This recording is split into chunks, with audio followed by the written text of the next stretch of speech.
मैं आज की इस विशेष प्रेस वार्ता में अपने सभी सहयोगियों के साथ आप सभी का हृदय से स्वागत करता हूं। आज का दिन अत्यंत महत्वपूर्ण दिन है।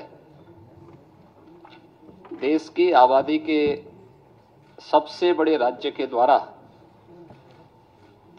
देश के किसी भी राज्य का सबसे बड़ा बजट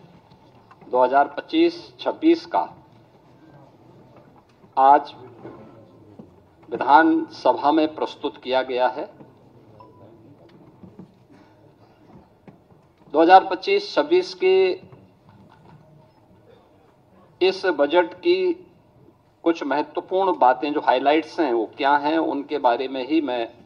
अवगत कराने के लिए यहां पर आपके बीच में आया हूं। आप में से सभी और या ज्यादातर मीडिया से जुड़े हुए बंधुओं ने माननीय वित्त मंत्री जी के बजट भाषण को सुना होगा। बहुत सारी बातें ऐसी होती हैं जो मतवार नहीं हो पाती हैं, लेकिन उनका उल्लेख या तो बजट भाषण पे चर्चा के दौरान हो पाता है या फिर उनका उल्लेख हम लोग इन सभी प्रकार की विशेष प्रेस वार्ता के माध्यम से ही कर पाते हैं। और इसलिए आवश्यक हो जाता है कि उस ओर भी आप सभी का ध्यान आकर्षित हो सके, जिससे जनता जनार्दन तक उन बातों को हम पहुंचा सकें जिसके लिए जनता जनार्दन बड़ी उत्सुकता के साथ प्रतीक्षा करती है। मैं जब 2025-26 का उत्तर प्रदेश का यह बजट आज विधानसभा में प्रस्तुत किया गया है तो मुझे बताते हुए प्रसन्नता की अनुभूति हो रही है कि आदरणीय प्रधानमंत्री श्री मोदी जी के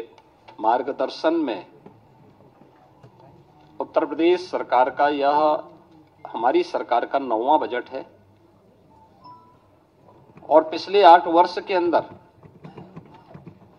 जो कुछ भी सरकार ने कदम बढ़ाए हैं, उत्तर प्रदेश के लिए उठाए हैं, उसके अच्छे परिणाम हम सबके सामने देखने को मिले हैं।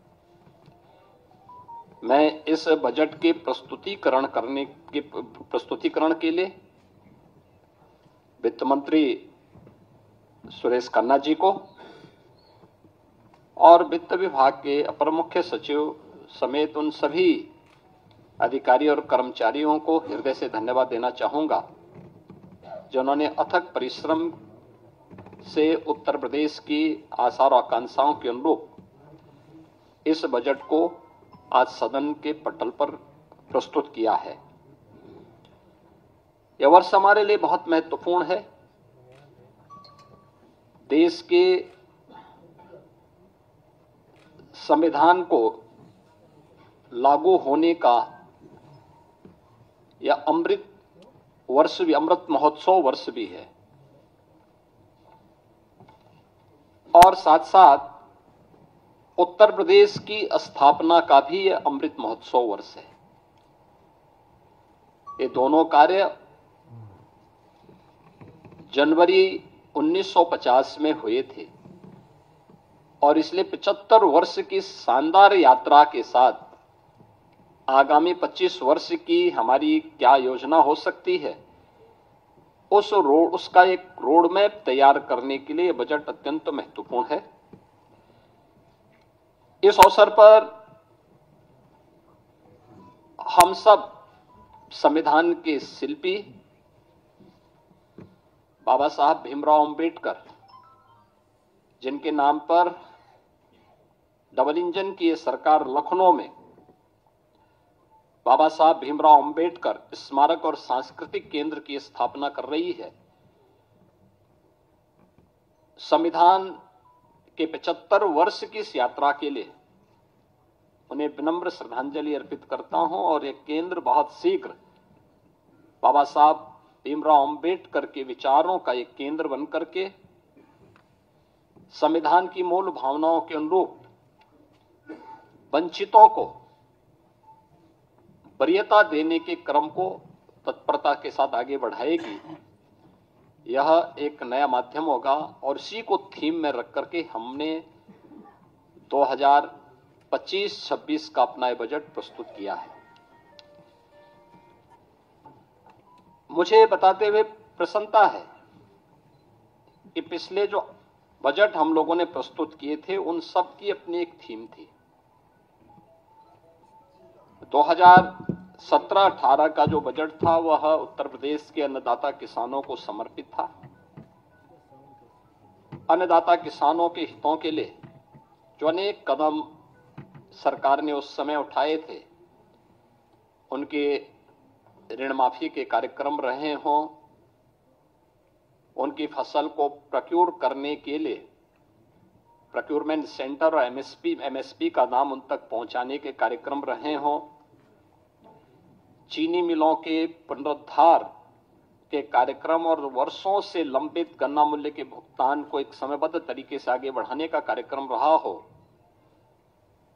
अच्छे किस्म के बीज और सिंचाई के बेहतरीन सुविधा उन्हें उपलब्ध कराने का रहा हो, ये सब कार्य तत्परता के साथ इसके लिए कदम बढ़ाए गए। और आज मुझे प्रसन्नता है कि डबल इंजन की भारतीय जनता पार्टी की सरकार के द्वारा जो कदम 17-18 में उठाए गए, आज उसका परिणाम है उत्तर प्रदेश के किसानों की आमदनी को, जो 2017-18 के पहले आत्महत्या करने के लिए मजबूर होता था, आज उसको दोगुने से अधिक बढ़ाने में मदद मिली है। वर्ष 18-19 का जो बजट था,